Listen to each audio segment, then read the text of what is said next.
বসন্ত প্রায় শেষ দিকে। এমন সময় চারপাশে শুধু কাঠগোলাপ আর কাঠগোলাপ। প্রাকৃতিক সৌন্দর্যের এক অপূর্ব সৃষ্টি এই কাঠগোলাপ।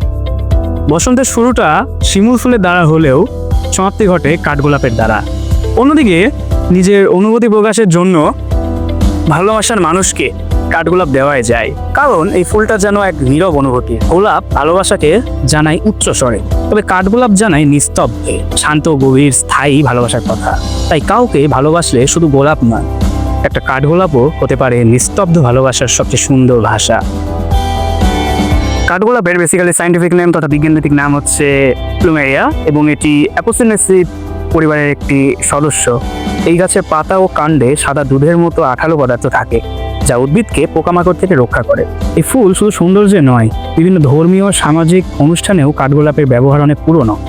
এর ফুল শুকিয়ে সুগন্ধি তৈরি হয়, আর আয়ুর্বেদিক চিকিৎসাতেও ব্যবহার গাছের বিভিন্ন অংশ।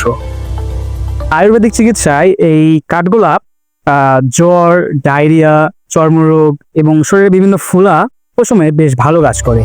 এছাড়াও উদ্ভিদবিদ্যায় এই কাঠগোলাপের বিভিন্ন অংশের দ্বারা বিভিন্ন ধরনের আয়ুর্বেদিক দ্রব্যাদি উপকরণ বিভিন্ন কিছু তৈরিতে বিভিন্ন ধরনের পর্যবেক্ষণকৃত বস্তুসমূহের সঠিক বৈজ্ঞানিক ব্যাখ্যা পাওয়া যায়। যেমন ধরুন, উদ্ভিদবিদ্যার বিভিন্ন গবেষণায় কাঠগোলাপের পাতা, ফুল ও কাণ্ড ব্যবহার করা হয় বিশেষ করে কোষ গঠন, সালোক সংশ্লেষণ এবং উদ্ভিদ প্রতিরক্ষা ব্যবস্থা এটি বোঝার জন্য।